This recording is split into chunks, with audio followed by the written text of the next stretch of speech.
ఎప్పటికప్పుడు తాజా వార్తలను అందిస్తున్న కేఆర్ క్రైమ్ న్యూస్ కు స్వాగతం. Welcome to KR crime news.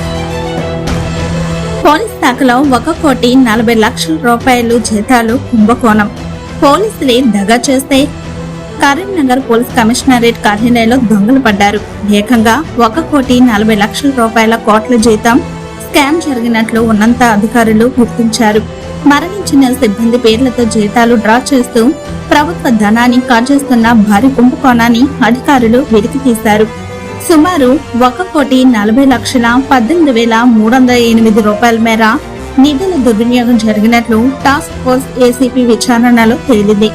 గతంలో పే సెక్షన్ లో పనిచేసిన ఒక పోలీస్ ఉద్యోగి మరణించిన 3 కానిస్టేబుళ్ల ఐఎఫ్, ఎంఐఎస్ ఎంప్లాయ్ ఐడీలను దుర్వినియోగం చేసి ఇన్ఫర్మేస్ పోర్టల్లో ఇతరుల పేర్లను చేర్చాడు. ప్రైవేట్ బ్యాంకుల్లో నకిలీ ఖాతాలు తెరిచి తన వ్యక్తిగత మొబైల్ నంబర్లను అనుసంధించడం ద్వారా 2022 నుండి 2026 వరకు ప్రభుత్వ జీతాల సొమ్మును అక్రమంగా పొందినట్లు వెల్లడైంది. అక్రమంగా పొందిన నిధులతో వ్యక్తిగత రుణాలు తీసుకోవడంతో పాటు నగదును వ్యక్తిగత అవసరాలకు వినియోగించినట్లు అధికారులు గుర్తించారు. ఈ ఘటనపై కరీంనగర్ జిల్లా కమిషనర్ గౌస్ ఆలం ఆదేశాల మేరకు బాధ్యుడైన పోలీసు ఉద్యోగిపై కరీంనగర్ 1 టౌన్ పోలీస్ స్టేషన్ లో క్రిమినల్ కేసులు నమోదు చేసి దర్యాప్తు చేస్తున్నట్లు తెలిపారు.